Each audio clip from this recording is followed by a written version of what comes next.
Hey vols, this is Charlie, the PAMC Communications Manager, and this video is about uploading videos to YouTube for iOS.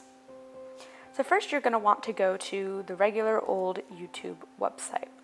In the top right, you will find your account, and it has a ton of options. You've got your keyboard shortcuts and language and dark theme and all kinds of stuff. You also have your channel, and so you're going to click on that. It's going to take you to this page. This will allow you to see a couple of things like your videos and playlists, and here you can see that we don't have any videos yet, but we will have some soon. And you're going to be clicking on the YouTube Studio in the top right corner. What YouTube Studio allows you to do is see stuff like channel analytics. It allows you to upload videos. It gives you all kinds of options. You can see your comments where you can respond to them.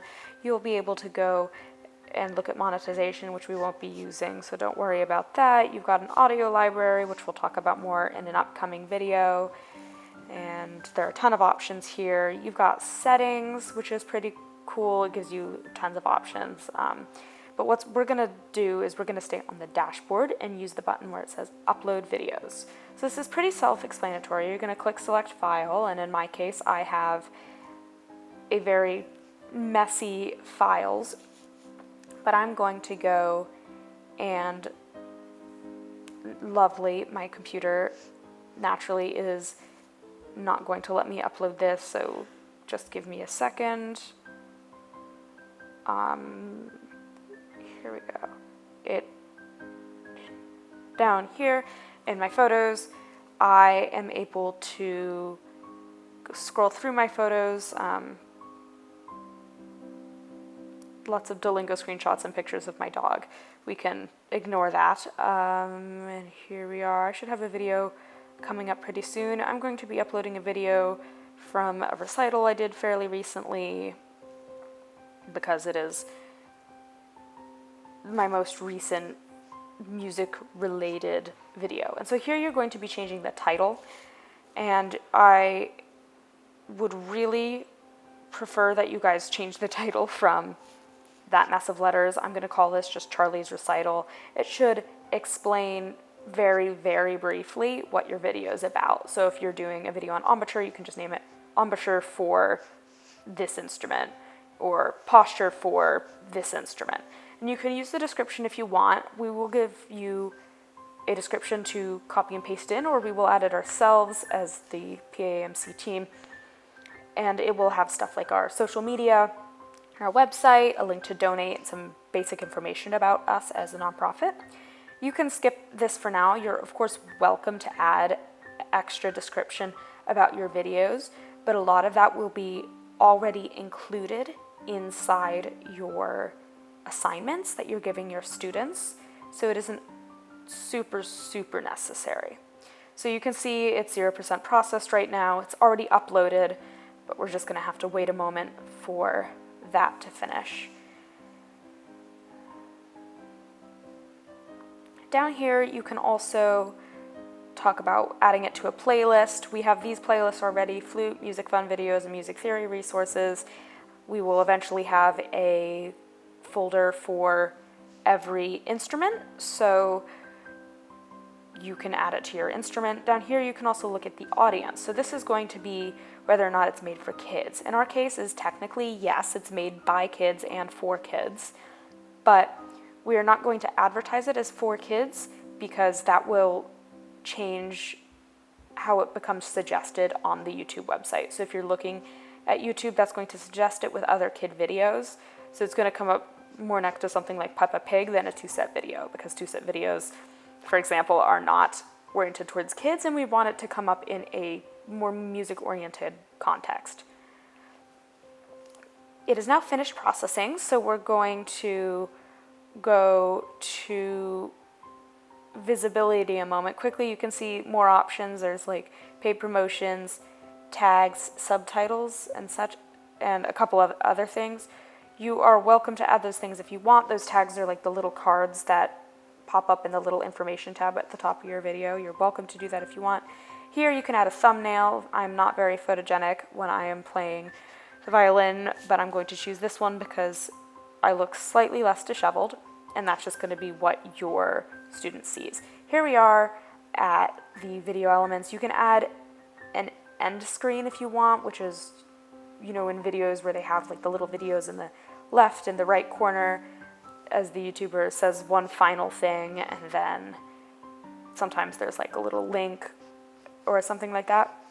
There's no need to add that unless you want to. You can link it to other previous videos you've made that would be useful to your students, or you can just not do that at all. It's not super necessary. You can also add those cards I was mentioning earlier, but once again, not necessary.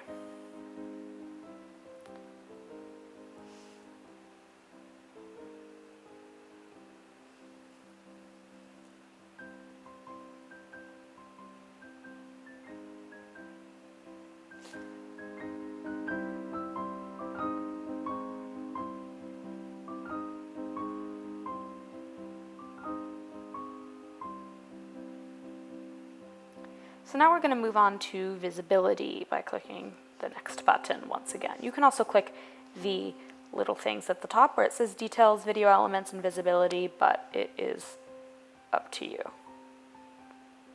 don't know why this is taking me so long.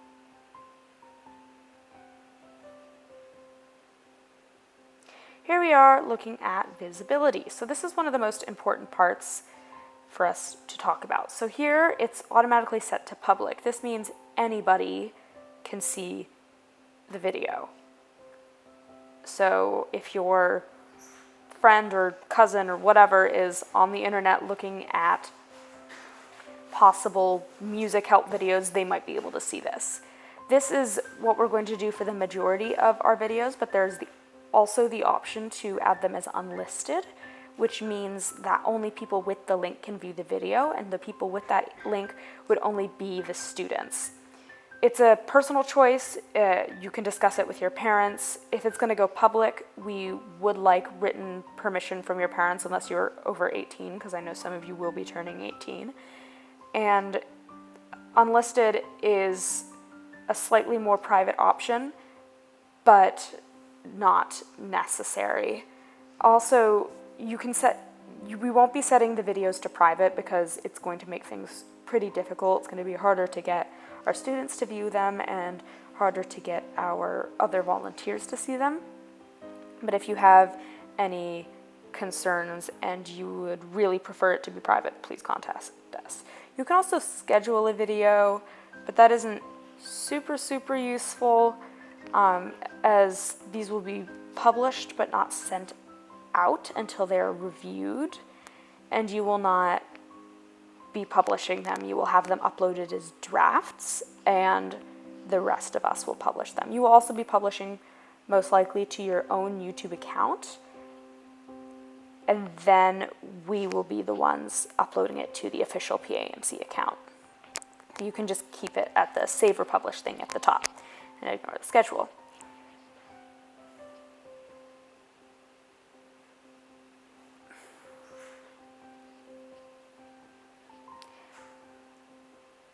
Down here, there are a couple of extra guidelines. So this is talking about whether or not kids appear in the video, and that answer is yes. Most of us are minors, so there are some special rules and such that apply. We will not run into any problems, most likely, if you are operating and recording your videos in a responsible way. But if you ever think that there might be a problem with your video or another person's video, just report it to the administration team and we'll check it out. This is just going to be preventing like bullying and violations of the labor law and harm and exploitation and stuff. We just want to avoid all that, of course, because we don't want to run into any trouble. And then you just click next and the video is officially published. I will be removing this from our channel because nobody needs to see my recital video. There are a couple options here. You can go to email in the corner there. You can send it to your students if you would like through email. We will also possibly be adding this to our Facebook. And now if you go to videos, there's your video, and this is like the editing dashboard. I am going to, like I said, go ahead and delete this, but other than that, once your video is uploaded, you are done. In the future, I will be making a video on how to do the same on a Chromebook. I suggest watching this one first because the Chromebook video will be significantly shorter with only some small tweaks. Let me know if this does not apply to your device, and I can make another video that will explain how to do so on whatever device you do have. I will also be making a video on how to edit your videos, so if you want it to be more than just a recording you've made with your camera, that's an option. And thank you for watching, and we will see you soon with some more videos, and happy practicing. Thank you.